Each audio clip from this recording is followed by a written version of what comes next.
grande prazer receber o Sr. Almirante José Bastos Saldanha, nesta sua casa. Este ciclo de encontros é, sobretudo, a gravação para o futuro, a emissão e o deixarmos disponibilizado uma série de reflexões e de debates com convidados que nos honram com a sua presença e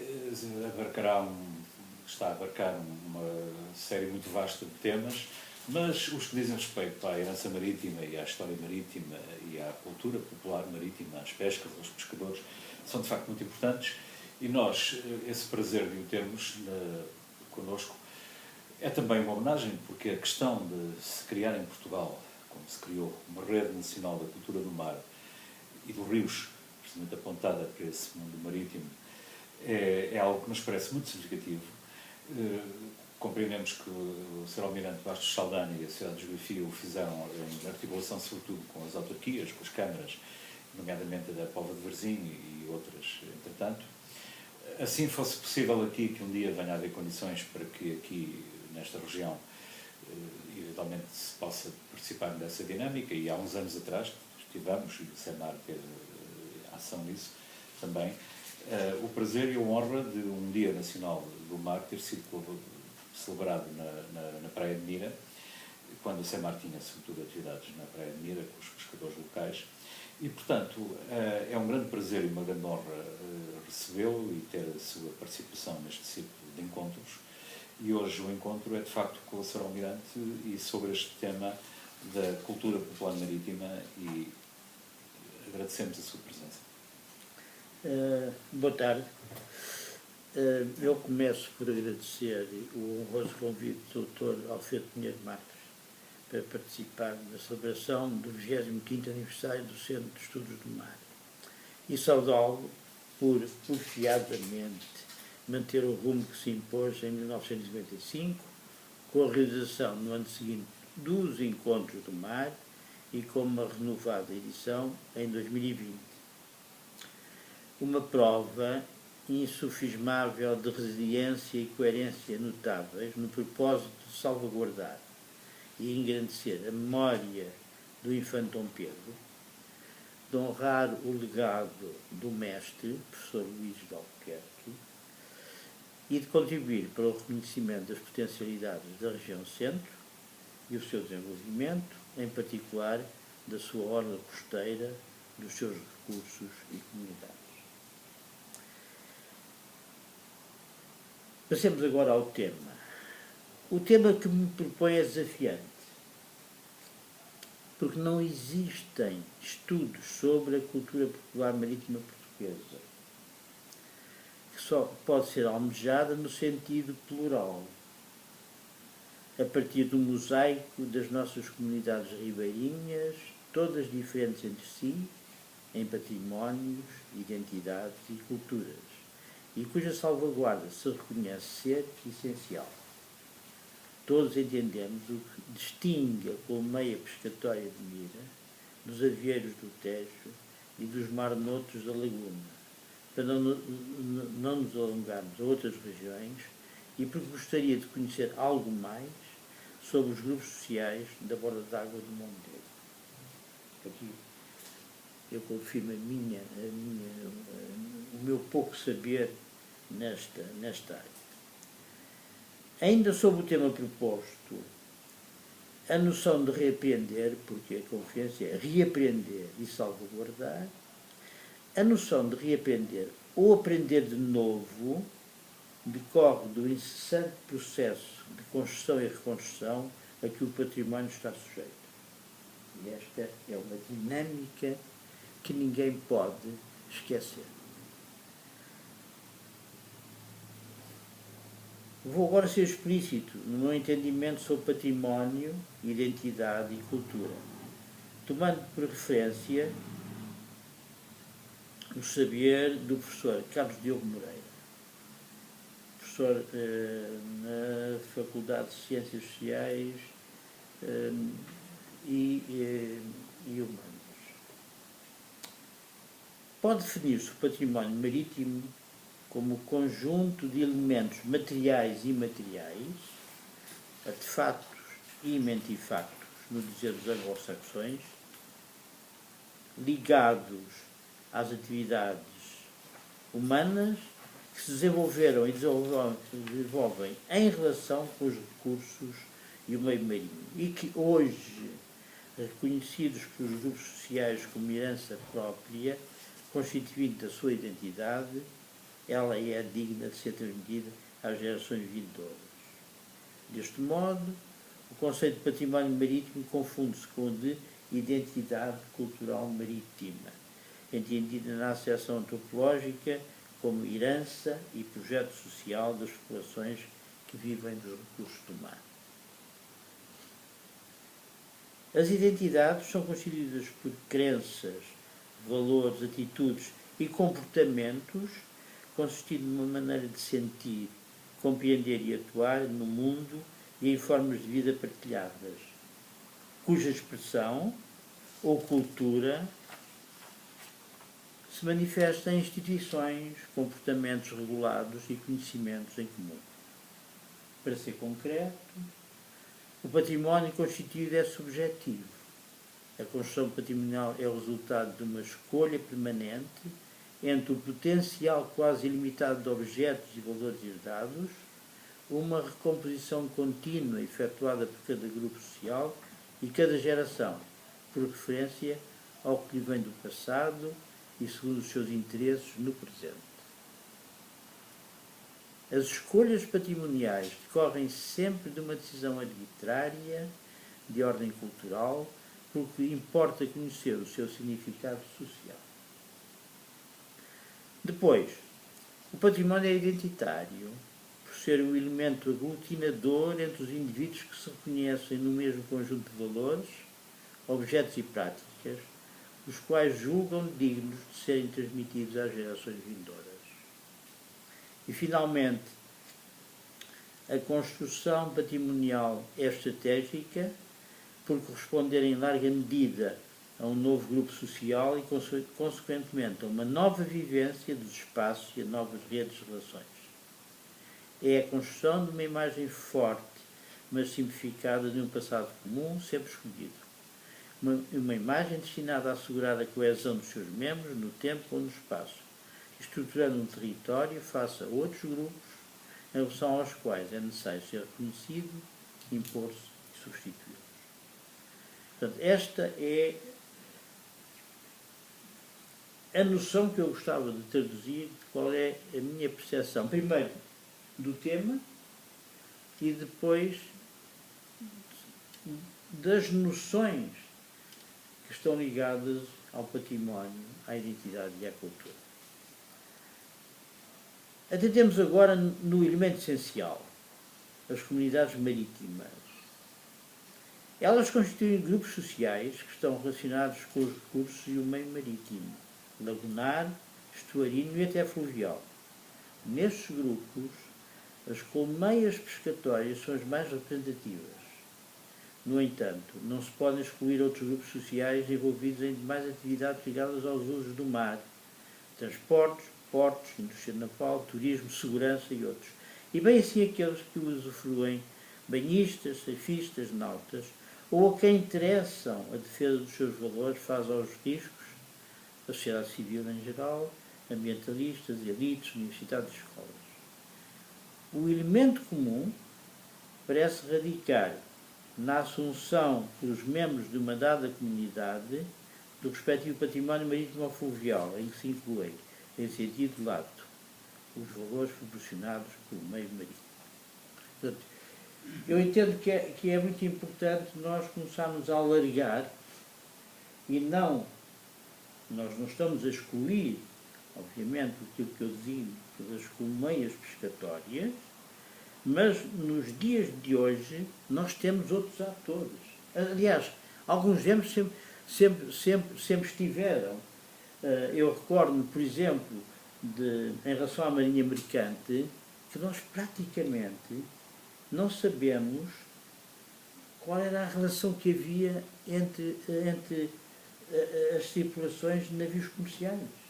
Não há, que eu conheço, há um único estudo sobre isso, um estudo sociológico. Muito mais, por exemplo, desenvolvida está a faina maior, não é? Em que aí houve estudos, há estudos muito completos sobre todo o modo como esse grupo social trabalhava, não é? Que não eram somente os pescadores ou os capitães, mas também eram os seus familiares. Porque o negócio de contratar um capitão ou entender que se devia construir uma nova embarcação eram discutidos à mesa familiar. Aliás, o Museu Marítimo de Ilha aponta-nos perfeitamente o que era esse meio. E, portanto, eu entendo que deve haver uma certa preocupação em olhar para as comunidades e o modo como elas estão a desenvolver-se. É claro que no conceito que está aqui expresso de popular, ele aponta essencialmente, de facto, para grupos que estão mais os pescadores, grupos que, enfim, de certo modo sempre foram assumidos como tal, não é? Essa cultura popular. Agora, o que se passa é que nós temos que reconhecer que há emergência de outros grupos em que, em boa verdade, para nós estarmos atentos àquilo que é, desde o princípio, uma preocupação, é de que o património está em constante construção e reconstrução, nós temos que olhar também para esses. E por que razão é que determinados grupos sociais, de certo modo, e isso é patente na atividade pescatória, praticamente começou a haver uma atenção particular relativamente ao património pescatório quando essa atividade começou a decair. E nessa altura é que começou a haver um olhar mais pronunciado, como que, digamos, como é que nós vamos, em boa verdade, manter esta percepção, o que é que vai ser daqui? E é muito curioso que emergem, enfim, neste momento, os chamados ecomuseus, que estão muito ligados, digamos, a certas atividades que nomeadamente autarquias, procuraram, de certo modo, manter em termos de memória, sabendo que essas atividades estavam num certo processo de declínio. Eu tenho o exemplo do Ecomuseu Marítimo do Seixal, que é quase como um pronúncio do que... Um pronúncio não, é já uma morte anunciada do que eram as embarcações do Tejo e a sua importância, não é? Portanto, este ponto eu acho que é muito importante, que nós entendamos que há a emergência de outros grupos que também estão muito, enfim, têm uma atividade relacionada com o meio marinho e que fazem a utilização dos seus recursos.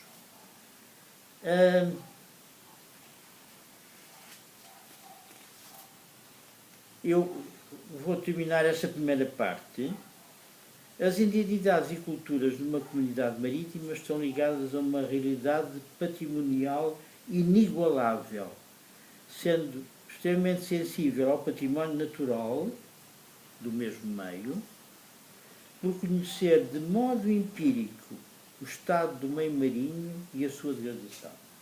Aliás, há dizeres dos pescadores que, de certo modo, enfim, eles têm a argúcia de conseguir perceber que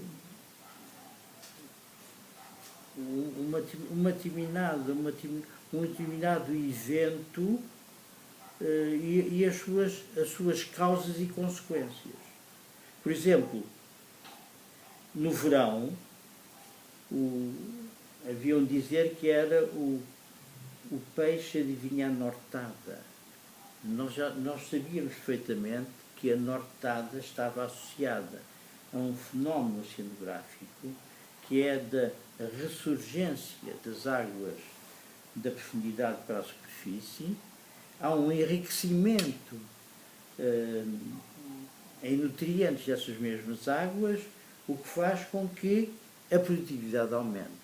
Portanto, eles já sabiam, porque empiricamente eles iam coligindo todos estes estados, para que depois, de uma forma muito singela, apresentassem a sua, digamos, aquilo que era a sua sabedoria. E, portanto, daí que seja relevante o contributo local para a aplicação do conceito de desenvolvimento sustentável dos oceanos e dos seus recursos, por intermédio da divulgação da realidade ribeirinha que lhe é familiar, por estar mais próxima e do respectivo contexto patrimonial, cujo conhecimento pode contribuir para a educação ambiental, o enriquecimento da cultura científica e a conscientização cívica.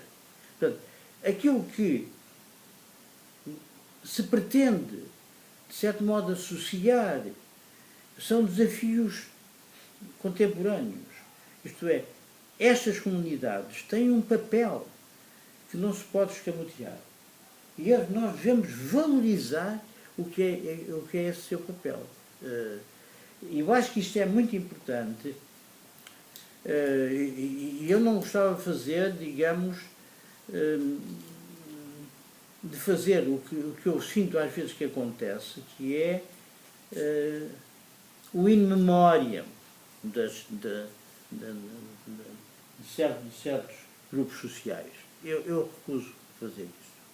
Portanto, mas o que se passa é que existem, de facto, razões mais do que óbvias e fundamentais para que nós associemos e demos o devido valor àquilo que pode ser o contributo dessas comunidades para desafios muito importantes que nós temos hoje em dia.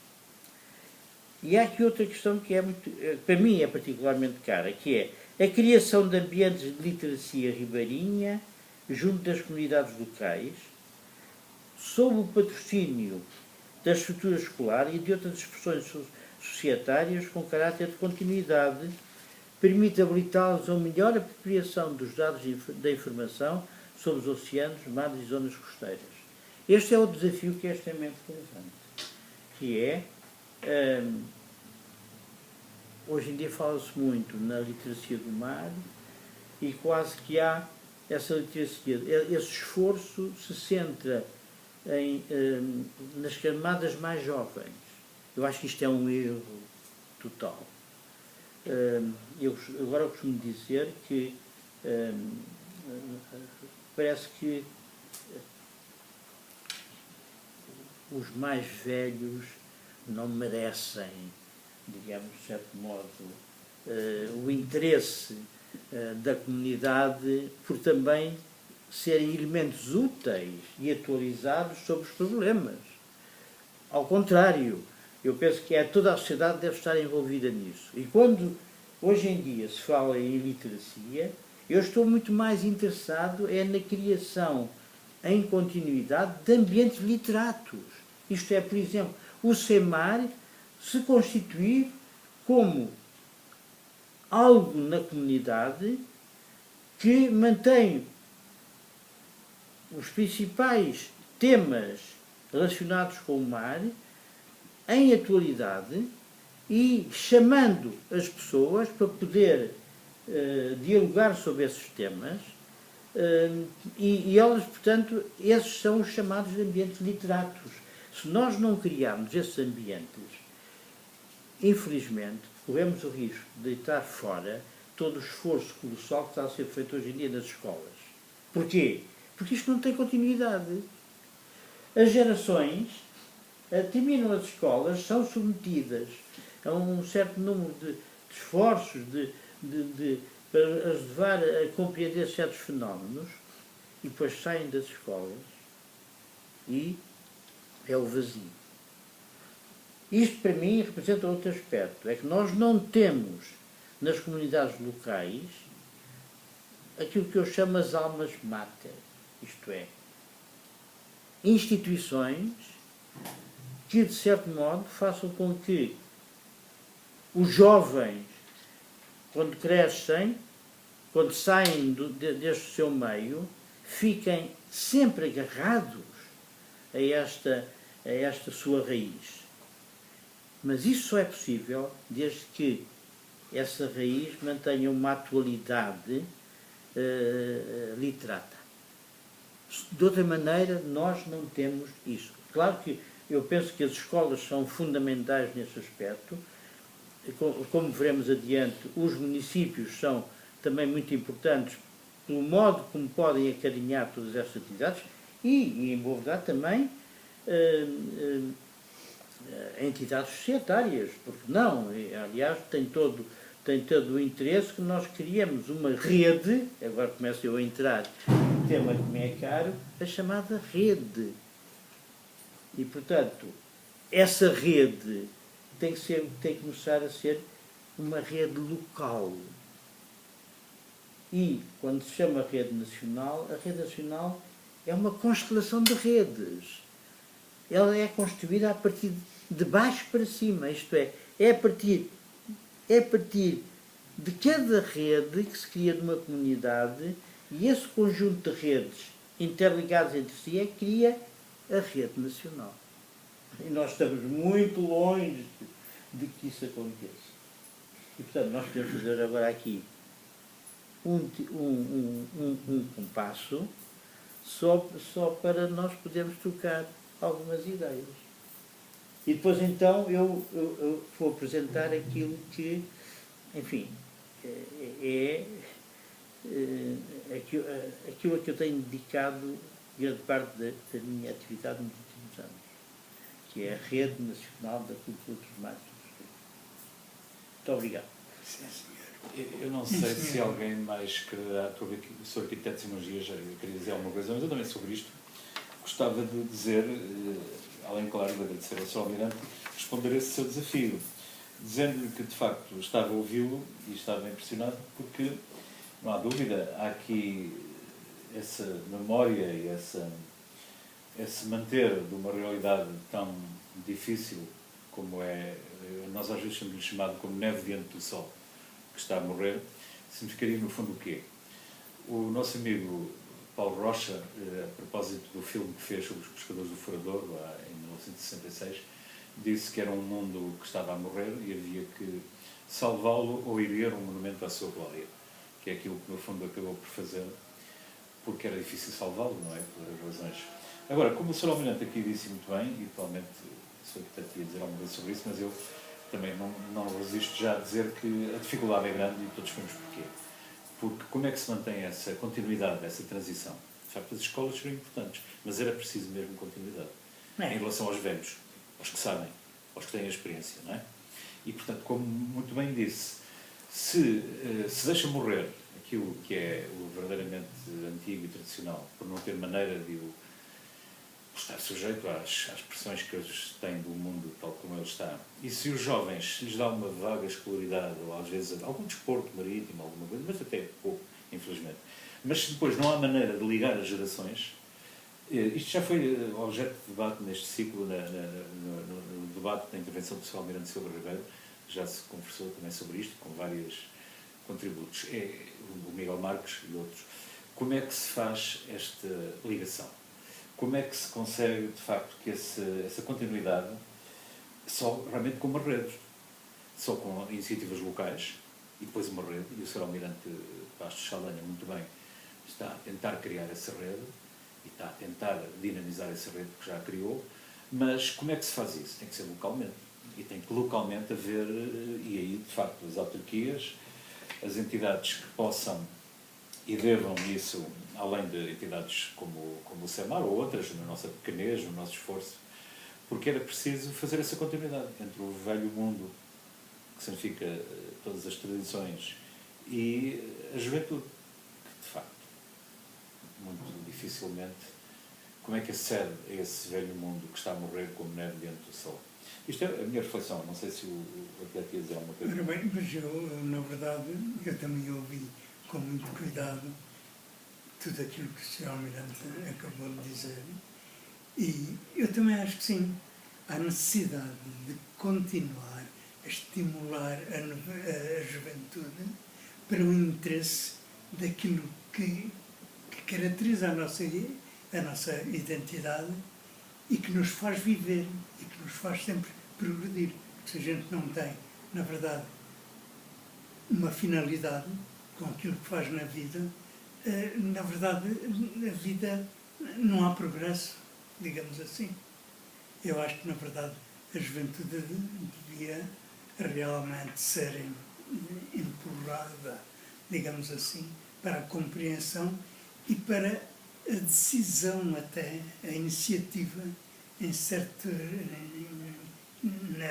na aprendizagem ou no gosto por aquilo que caracteriza a identidade do meio familiar e social e que se integra.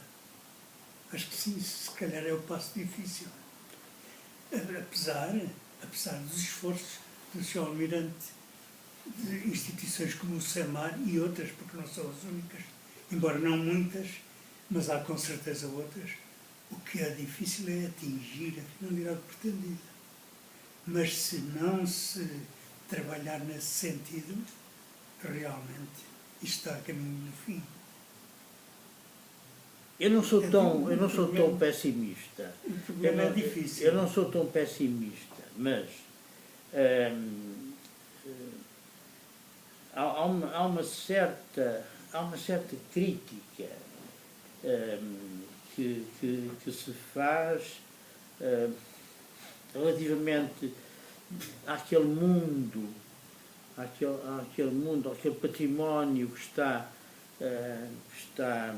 a desaparecer e que existem uns velhos do Restelo que continuam de certo modo a pugnar por isso. Eu não tenho essa. Para mim, aquilo que se passa é que nós temos que ter uma leitura atual sobre quais são os valores que, de certo modo, estiveram na construção de um património, de uma identidade, de uma cultura, e daí, de certo modo, extrair aquilo que será relevante nos dias de hoje. Eu não tenho uma percepção de que haja uma ideia imobilista sobre isto. Tem que haver uma percepção. Por isso é que eu citei a questão, hoje em dia, de os surfistas. Obviamente que os surfistas também fazem parte deste grupo. Obviamente. Eles, para mim, aquilo que acho extremamente relevante é que, em boas verdades, eles fazem um uso do mar. Eles vão ganhando alguma sabedoria, alguma sagacidade sobre o que é o mar, não é? Mesmo assim, quando há os desastres nas grandes ondas da Nazaré, isso tudo se esfuma, não é? Eu gostava de saber qual era a opinião de um velho pescador a respeito daquilo, não é? Por exemplo, não é? E talvez eles fossem muito mais avisados em dizer o que é que... Portanto, aquilo que para mim é de facto fundamental é, na emergência destes renovados usos do mar, a questão toda que falta aqui, para mim, é enquadrar, porque eles não têm a noção do que é a história das atividades do mar, como é que essa história pode contribuir para que eles sejam melhores, e é isso que, quanto a mim, falta neste momento. Isto é, quando eu vejo que está a ser criada uma rede de estações marítimas em que a questão essencial aponta para marinas, para embarcações, eu já perguntei, mas qual é o substrato patrimonial de tudo isto? As pessoas percebem que isto tudo se inscreve em algo que é muito mais amplo? A escola de mar, que pode proporcionar uma escola náutica, é essencial. Hoje em dia está mais que provado que a existência de embarcações de certo porte de recreio são essenciais para captar cada vez mais pessoas para o mar, através da chamada escola de mar. Porque é aí que eles sentem, aí no realismo das condições, é que eles sentem a importância que é a entreajuda, que foi a solidariedade, além do que é o conhecimento, mas toda esta integração não é captada por alguém que não tenha todo um fundo relativamente ao que é a história das atividades do mar. E é isso que falta. E é essa a grande missão que têm que fazer estas instituições, que não se apresentam como velhos do Restelo, mas sim como alguém que diz, atenção, este conhecimento é vital, não só para a formação das novas gerações, mas para a economia do mar. Porque nós não podemos esquecer que um dos vetores que a União Europeia considera mais relevantes para a economia do mar é a economia costeira. Toda essa atividade não é apenas lúdica, ela representa uma indústria. Agora, a grande questão aqui é, nós vamos deixar perder o ensejo de afirmar que, por exemplo, o turismo cultural, o turismo do património não pode deixar de ser muito importante? Eu penso que não. E é necessário. Agora, nós estamos a desligar-nos de tudo isto. E essa, para mim, é que é a questão que mais motiva a necessidade da criação, enfim, eu já não digo da rede nacional, mas de redes locais, essa para mim é a questão essencial de partida. Redes locais, digamos que de certo modo entendam o que é esta realidade patrimonial marítima, que engloba tudo, culturas, identidades. Essa questão para mim é que é essencial. E portanto isto aponta para um entendimento que é muito mais que é muito mais exigente sobre o modo de como é que nós vamos intervir e como é que nós vamos, de certo modo, angariar parceiros nesta. Esta tem sido a minha luta. Vamos lá ver. Se me perguntam se eu estou satisfeito com o que foi feito, não. O que tem sido feito está muito longe daquilo que nós gostaríamos. Mas as coisas são como são. É esta a realidade. Eu, para ter a participação de uma certas entidades, eu já sei que não posso ter, tem que negociar, chamemos assim, mas A aposta é no tempo. E por isso é que a questão da continuidade aqui é fulcral. Isto é, se nós não tivermos a percepção de que ganha quem for mais persistente, é assim que eu ponho. Ganha quem for mais persistente. Porque há uma evolução. As pessoas vão sendo substituídas nos cargos, etc, etc. E a certa altura isto começa a ter algum entendimento. Agora tem que haver uma persistência. E essa é a qualidade que eu acho mais necessária a quem entenda, como agora se chama, ser influenciador.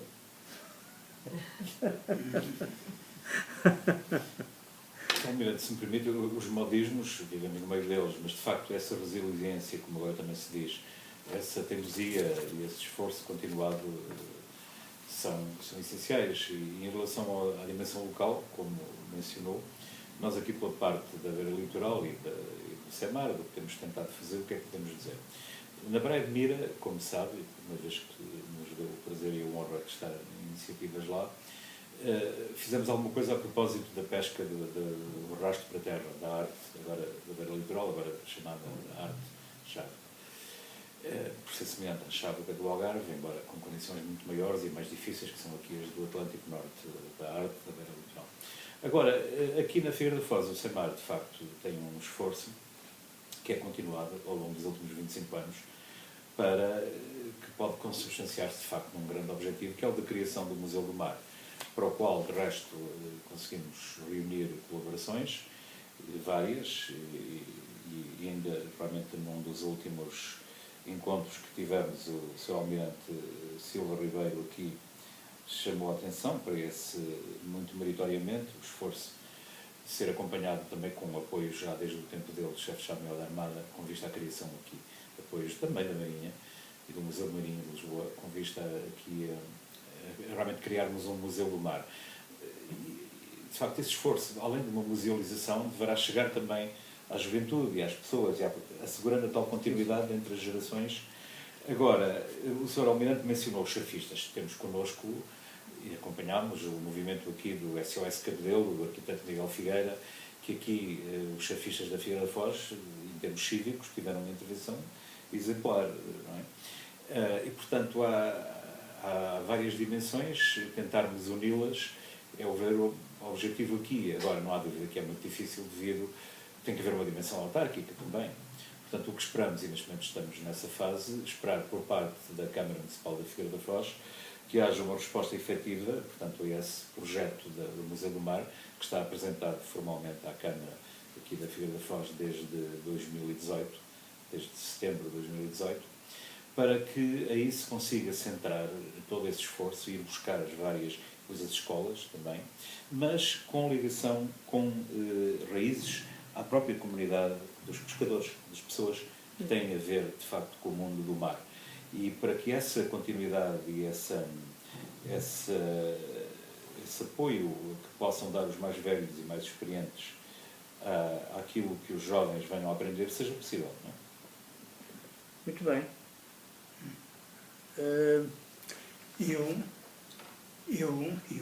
Eu também acho que sim. Se calhar o ponto em que se está agora, o ponto em termos temporais, é um ponto muito mais difícil do que já foi.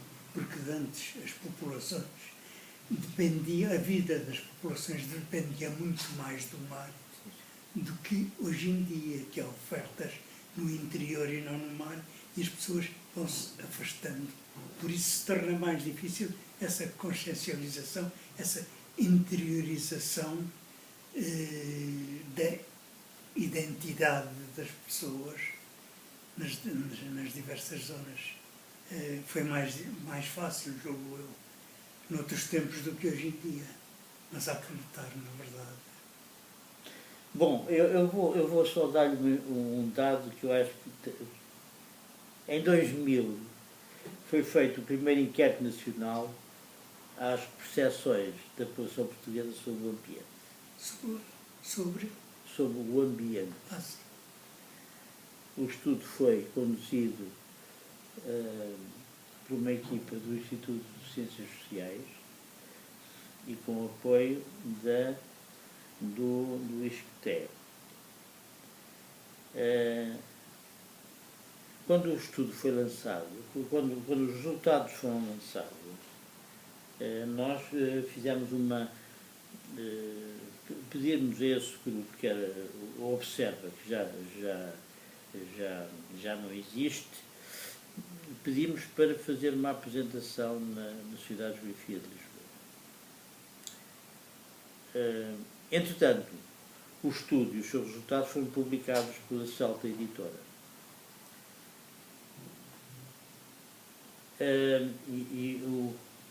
O resultado é singular.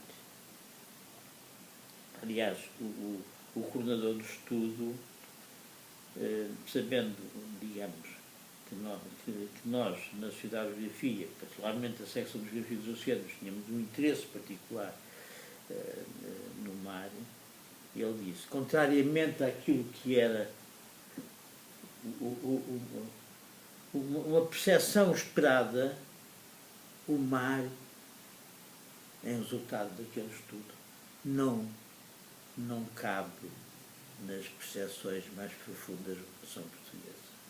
As percepções mais profundas da população portuguesa estão na terra. Portanto, nós temos, de facto, devido a esta rede, eu chamo-lhe rede, ou este conjunto de comunidades pescatórias, nós temos essa noção de que nós temos uma ligação ao mar. Porque o resto da população, contrariamente àquilo que se podia pensar, não está, de modo algum. Aliás, há outro processo, que é a Expo 98. Não houve nenhum estudo para se percepcionar o que eram as percepções dos portugueses antes e depois da Expo. Não se fez nada disso. Mas eu sei de um estudo que me foi facultado, que nunca foi publicado nem validado, mas que na mesma altura foi um inquérito a professores universitários na área das ciências do mar, e a questão era muito simples. Se eles tinham uma percepção ampla do mar ou se a sua percepção se restringia à sua área de especialização. E a maior parte dele dizia que era só a sua área de especialização. Portanto, nós temos um problema muito complexo relativamente à nossa, enfim, àquilo que se pode entender como as pessoas com uma certa responsabilidade. O mar não está na percepção da maior parte das pessoas com estudos mais elevados. Portanto, o mar, e naqueles que pretendem, fazem um esforço para acompanhar, muitas vezes eles próprios, enfim, de certo modo afastam-se, não é por causa da complexidade dos assuntos do mar, é porque eles são muito vastos. E muitas vezes, por culpa das próprias pessoas que estão a lidar com esses assuntos, há quase que um hermetismo comunicacional. E, portanto, quando alguém quer perceber algo sobre um determinado assunto e procura, por exemplo, uma conferência, o problema é que na conferência ele nunca obtém aquilo que para ele seria significativo. E aí entramos imediatamente naquilo que é essencial, que são os ambientes literatos. Isto é, tem que haver ambientes literatos ligados ao mar, de tal maneira que o cidadão interessado possa dirigir-se e poder, de certo modo, esclarecer as suas dúvidas e, de certo modo, manter uma atualidade a evolução desse mesmo assunto. Isso não sucede. Nós agora na Sociedade de Geografia começámos a fazer algo de novo, que é, temos um seminário que são palestras, são comunicações com periodicidade mensal, convidamos intervenções que não devem ultrapassar a hora e meia. 1 hora para o conferencista e meia hora de debate. Nós chegamos à conclusão que os temas interessam às pessoas, mas depois eles desligam-se deles porque não há continuidade. E aquilo que nós podemos fazer é criar na Sociedade de Geografia, no portal da Sociedade de Geografia, uma espécie de... Para cada tema, nós temos alguém que é uma espécie de tutor desse tema. Isto é, que na página da Sociedade de Geografia vá, à medida que esse tema vai evoluindo, ele vai dizendo como é que ele está a evoluir. Portanto, há aqui um problema, efetivamente, de comunicação muito sério. Muito sério. E o que afasta as pessoas. Não é? Por isso é que a questão da literacia no mar, que é muito importante, mas é dada em segmentos, enfim, de uma certa simplicidade aos jovens, convidando-os a... Depois, digamos, não existe um complemento. Isso não vai...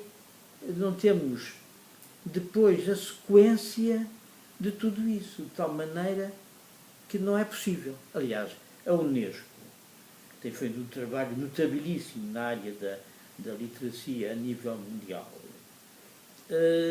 Reconheceu que é preciso criar ambientes literários. O problema da literacia em Portugal, pode dizer também, que é um problema muito grave. E porquê? Porque nós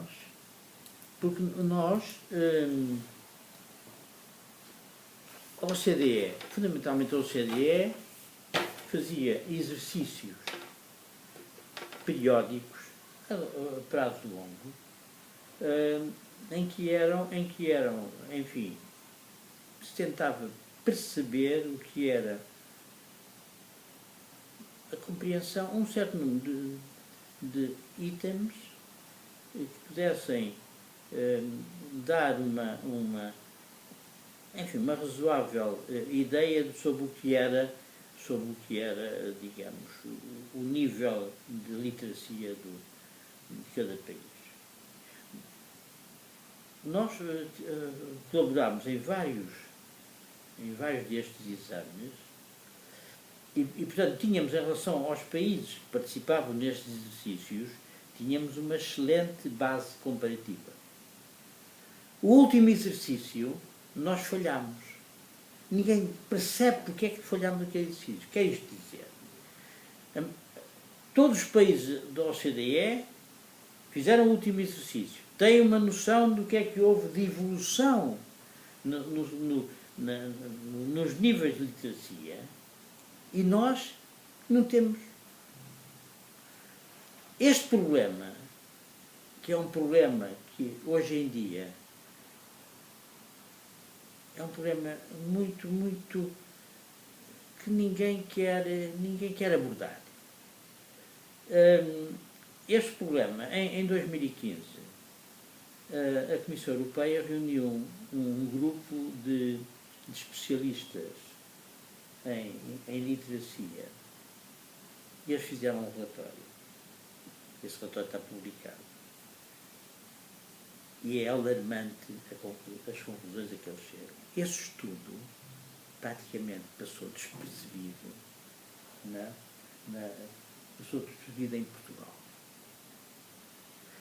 Nós, nessa altura, fizemos também uma comemoração do Dia Internacional da Literacia e convidámos alguém que para nós pode ser essencial na percepção deste problema, que foi o Presidente da Comissão Nacional de Educação. E pusemos a questão. A pessoa tinha chegado há pouco tempo ao cargo, ficou e nitidamente, quando fez uma intervenção, rodeou a questão. Na mesma sessão, interveio o então Diretor-Geral da Saúde, que naquela sua forma de dizer, disse que ele reconhecia o baixo grau de literacia da nossa população. E isso obstava a que a Direção-Geral da Saúde lançasse programas de prevenção, porque o sabia perfeitamente não tinha qualquer eficácia. Portanto, além de tudo isto, em boa verdade, nós temos um problema muito agudo, que ninguém quer acudir, que é o atual estado de iliteracia da nossa população. Seguramente a questão do ensino é essencial nisto. A experiência efetiva, a aproximação entre um ensino que não seja teórico e bizantino e que seja um ensino prático e apontado para a realidade. Eu aí permitia-me lembrar aqui também um exemplo. O Politécnico de Coimbra, o nosso amigo Manuel Castelo Branco, antigo presidente da Coimbra Business School, foi o grande inspirador da criação aqui na Figueira da Foz de uma escola do mar, precisamente para tentar trazer um conhecimento efetivo e apontado para a economia do mar e também com a colaboração do Miguel Marques, porque realmente o aproximar da atividade produtiva e da realidade e do emprego das pessoas do mundo educacional das escolas é essencial. Mas eu aí, Sr. Almirante, seria um pouco mais pessimista ainda, porque a verdade é que eu julgo que em Portugal há um problema, que é um problema secular, que vem de há muitos séculos, de facto, de desligamento, de pouca proximidade entre o mundo da atividade real e da economia e a educação, a cultura, que de facto foi sempre uma educação de tipo clerical e tipo eclesiástico, tipo desligado da realidade, com universidades, com uma universidade só, que era a universidade existente em Coimbra, não é? E de facto, como é que uma sociedade corrige um problema desses? É muito difícil, e em relação a uma atividade prática e económica, como é a economia do mar, ou como é a próprios desportos marítimos, a próprio tudo que já falámos aqui, mencionou o surf, é uma escola também de aproximação dos jovens ao mar. Tudo isso, isto significa uma literacia marítima que, infelizmente, no nosso país... se me permite, eu dou só um exemplo que para mim é extraordinariamente chocante. Há uns anos aconteceu e eu fiquei chocadíssimo, sobretudo pelo que significa de falta de proximidade com o mar e falta de conhecimento do mar. Foi uma situação que há uns anos foi sabida, não é? Foi dramática, porque morreram vários jovens de uma situação que é o que se apurou, e legalmente foi concluído isso, não é? Tratou-se de uma daquelas folclores universitários, no pior sentido, da universidade folclórica, não é? Com praxes, com cerimónias, ou formas, no fundo, de pressão sobre os jovens, inadmissíveis numa sociedade moderna e livre, não é? Em que, portanto, foram feitas praxes dessas numa praia, no inverno, à noite, e numa noite que se sabia que seria de terrível borrasca, e devido a isso morreram vários jovens, porque foram de facto apanhados pela ondulação. Portanto, o que a mim me impressiona nessa situação é a ausência de conhecimento sobre o mar, que aí vai, por parte de todos, quer infelizmente das próprias vítimas, ou deixarem-se estar jovens, adolescentes ou estudantes, deixarem-se estar no meio de uma situação dessas, que deviam ser proibidas, de facto, em minha opinião, nas escolas e nas universidades, esse tipo de atividades folclóricas, quer de quem seja verdadeiramente responsável por criar uma situação dessas. Agora, o que para mim é mais chocante é o que isto significa de desconhecimento do mar e da proximidade, do perigo da proximidade do mar no inverno, numa noite assim, de se estarem a fazer cerimónias folclóricas e bizantinas dessas, de praxes universitárias. E, de facto, como é que se aproxima a realidade do mar e a realidade dos portugueses e das escolas? Não há dúvida que tem que ser com as escolas, mas terão as nossas escolas capazes, as nossas universidades, de uma aproximação real, ou viverão para o folclore e para o bizantinismo? Eu assinalo que, para mim, ainda muito mais, enfim, algo que ultrapassa tudo foi a morte no Tejo de 4 pescadores do Montijo, da Póvoa da Galega, na altura do Expo 98, não é? Da Póvoa da Galega, 4 pescadores locais da Póvoa da Galega que morreram no mochão do Tejo. Algo absolutamente incompreensível. O que é que sucedeu? A embarcação foi ao fundo e eles, em boa verdade, não conseguiram ultrapassar aquela situação e tentar chegar digamos, a margem, não é? Portanto, nós falamos, digamos, em boa verdade, nos aspectos do conhecimento do mar. Aqui está este problema este problema que é muito mais complexo, não é? E difícil de avaliar. E este, para mim, é que eu, quando tive conhecimento disto, aliás, num museu que existe no Montijo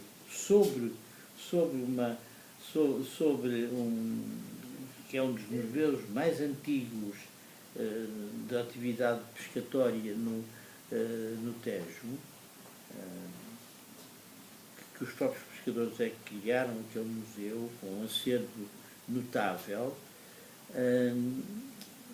e a certa altura, quando fui confrontado com fotografias de quatro pessoas que tiveram a narrar todo aquele drama.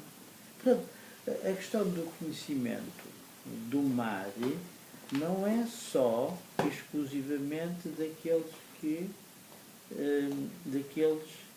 em boa verdade, são, de certo modo, fruidores. São também dos profissionais. Porque a questão dos profissionais do mar também se põe a questão da literacia. Embora, e a questão e outras questões ligadas à segurança. Aliás, nós temos conhecimento de muitos sinistros que têm havido na nossa costa com embarcações, porventura no limite de segurança dessas mesmas embarcações, não é? E que têm resultado em sinistros, em mortes, etc. Portanto, esta questão e agora quando nós sabemos que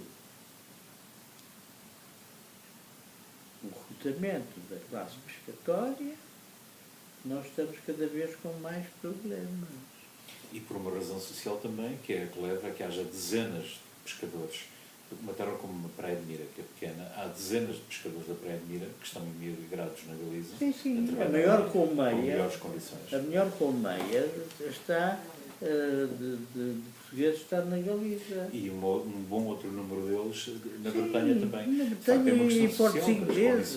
Não é? E em portos ingleses, não é? Aliás, a classe pescatória em boa verdade, só depois do 25 de Abril, mas muito avançado, é que lhe foi reconhecido legalmente direitos que há muito tempo eram consagrados no direito internacional. Há muito pouco tempo, relativamente. Portanto, nós estamos a desviar-nos. Mas eu só gostaria, de dar algumas ideias sobre o que é esta coisa da...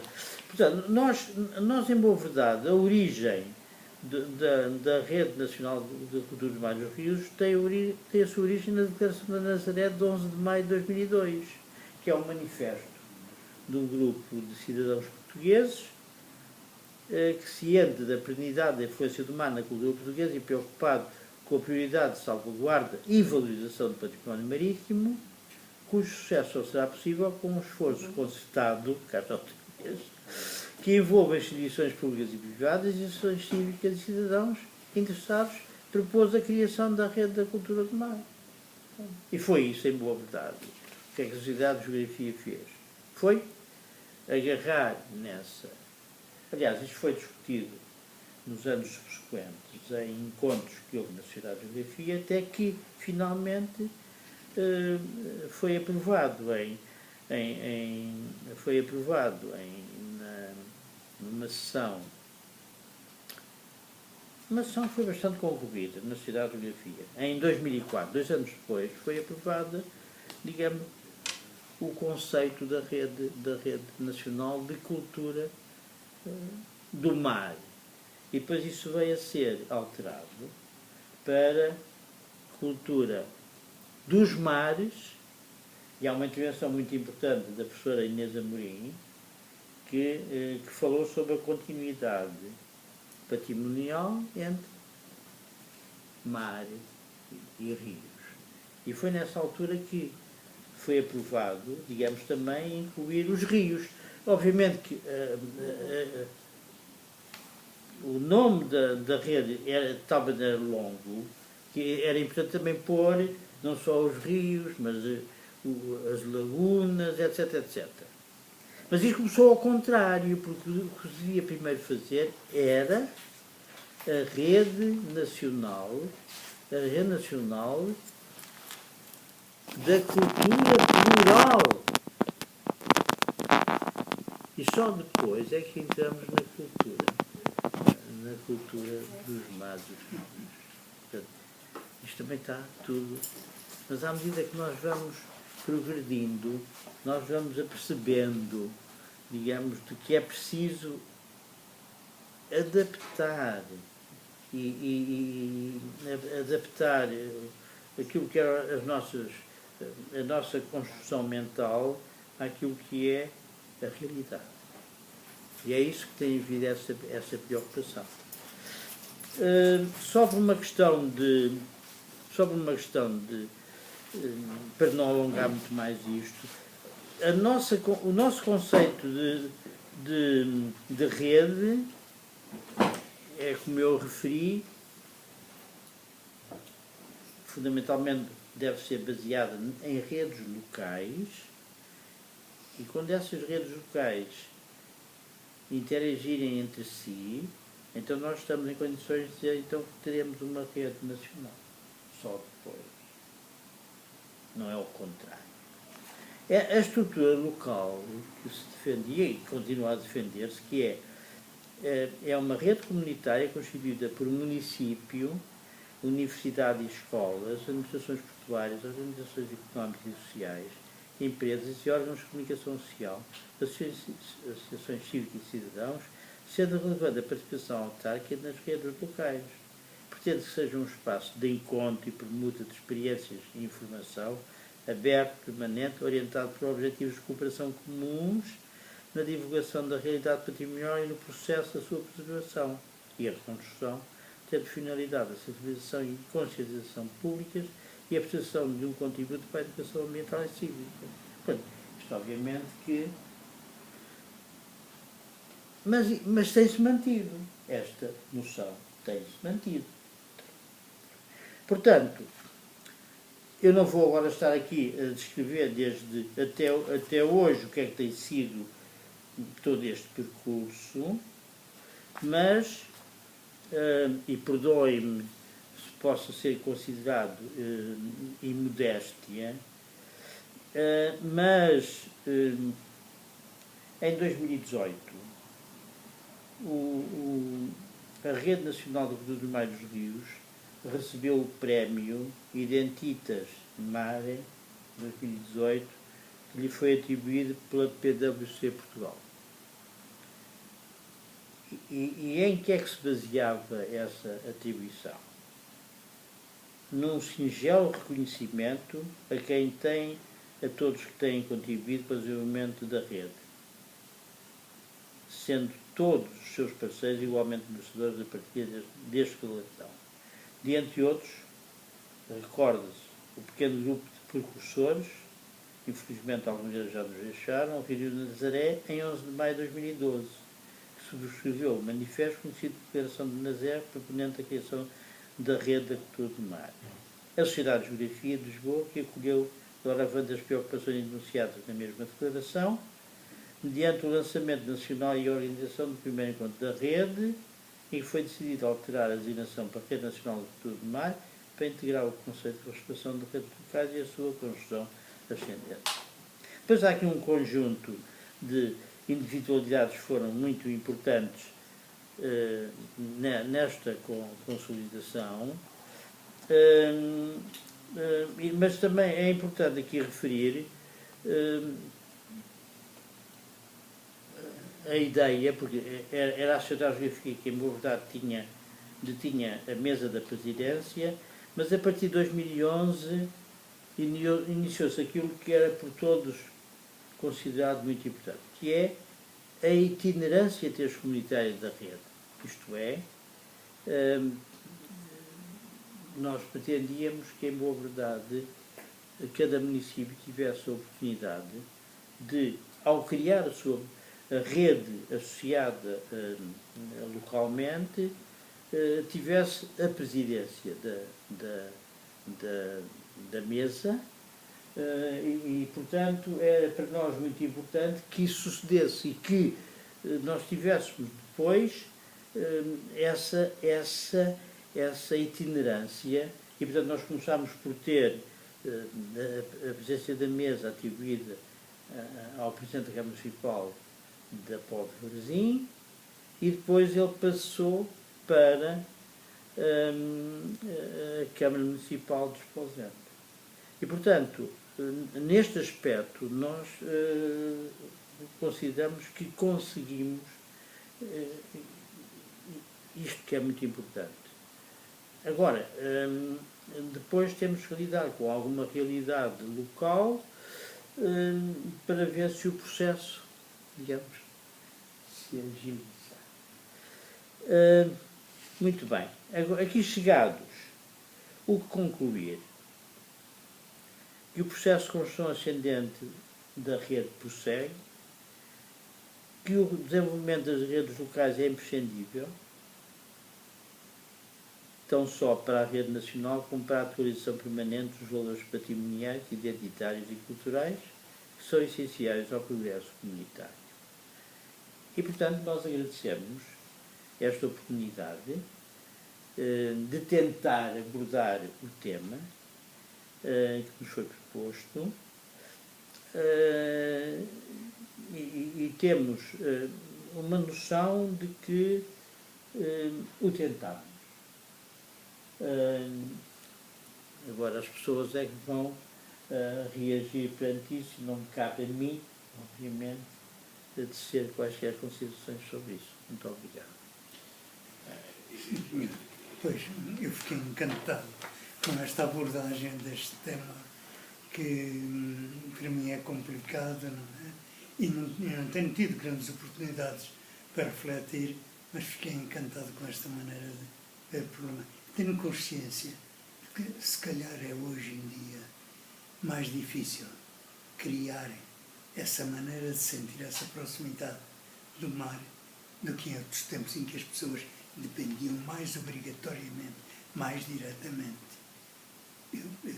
por exemplo, em Penacova foi o epicentro da navegação do Rio Mondego, em que 75% da população de Penacova dependia dos barcos e do rio e de todas as profissões, de algum modo, ligadas a essa área. Hoje em dia, cada vez menos, porque surgiram as estradas, porque surgiram outros meios, as pessoas estão cada vez mais desligadas, menos obrigadas a ligar ao rio e, portanto, a consciência tem-se diluído cada vez mais. É cada vez mais difícil. Embora haja os esforços nas escolas, nas câmaras, não sei, com certeza que também tem havido esforços, por exemplo, lá em Penacova, esforços cada vez menores para esforços de chamamento para as pessoas da zona, chamamento relativamente à dependência e à tradição fluvial ali na zona, mas a verdade é que cada vez menos as pessoas têm aderido. Nota-se, por exemplo, eu estou ligado aos barcos do Mondego aqui há uns 15, 20 anos, embora já de pequenino eu os visse lá, mas pronto, depois andei longe, só há 15, 20 anos é que tenho andado mais próximo. Naquela altura havia ainda 10 barcos em todo o Mondego, até à Figueira. Passado 2 ou 3 anos, se calhar só havia 4 ou 5. Aqui há 2 anos atrás ainda havia 2 barcos, ou 1. Agora não sei se ainda haverá algum. É que as pessoas não estão tão obrigadas a viver do rio. E, portanto, não vão interiorizando a importância que o rio tem para a população. E diga-se que um dos aspectos desse esforço meritório que foi feito por essa Câmara Municipal de Penacova foi precisamente da publicação do belíssimo livro do arquiteto Fernando Simões Dias sobre a barca serrana do Mondego, que foi publicado lá em Penacova. Não é? Foi uma das ações que eles tiveram com vista à transmissão da necessidade e do sentir E eu não posso deixar de juntar, assim, por parte da Câmara de Coimbra ou da Câmara da Figueira da Foz, tivesse sido possível o equivalente em termos de preservação e estudo e publicação, não é, do património. E aí, meu caro arquiteto Fernando Simões Dias, deixe-me que lhe diga também, eu não posso ir publicamente, já o tenho dito e terei sempre que continuar a dizer, deixar de referir que considero também uma grande tragédia que infelizmente tenha sido destruído o exemplar, o daquilo escrito no incêndio e na catástrofe que houve do seu outro livro sobre o Batel do Sal, que de facto era muito importante para a Figueira da Foz ter um estudo semelhante a esse, um livro semelhante a esse que meritoriamente foi publicado pela Câmara de Penacova sobre as barcas serranas do Mondego, que de facto esse seu livro, que infelizmente se perdeu, tivesse podido ser editado na Figueira da Foz sobre o Batel do Sal e as salinas do Mondego. Agora, essa preservação, eu não sei se haverá mais alguma questão que se queira pôr, mas nós também, pela parte eu pessoalmente, como responsável da direção do SEMAR, eu queria sobretudo agradecer a presença do Sr. Almirante Bastos Saldanha e dizer-lhe que para nós foi um grande prazer e uma grande honra tê-lo aqui nesta reflexão, que ficará, portanto, antologiada nesta série de reflexões que são os Encontros do Mar, porque tocou nas questões verdadeiramente importantes, que são as da continuidade e da tentativa de assegurar essa continuidade. E claro que isso só pode ser feito em rede, por isso é meritória esse esforço da criação da rede que o Sr. Almirante, desde há anos, personifica, que é o de tentarmos salvar o que nesse mundo há de vivo, não é? E que possa ser vivo e útil para o futuro. E que às novas gerações, e aí tem que ser as escolas, que em vez de bizantinismo, que de facto ensinem realidade e futuro às novas gerações, tentarmos todos juntos, e aí de facto isso significa também com as autarquias, criar as condições para que esses exemplos que deu possam ser ultrapassados, porque é incrível como é que um país com as características de Portugal, a própria população hoje em dia não sente o mar como uma prioridade e como algo que é seu identitário. E até pessoas ligadas a essa área, como essa estatística que há pouco mencionou. Portanto, é um enorme esforço, e depois situações como essas, que também referimos, não é? De haver um desconhecimento do mar tal que haja catástrofes como essa outra que aconteceu. E, portanto, isto significava a maritimidade, a proximidade com o mar, o desenvolver, o cultivar isso. E diz, é nas escolas que se cultiva, não é? Como é evidente, se as escolas, de facto, servirem para alguma coisa.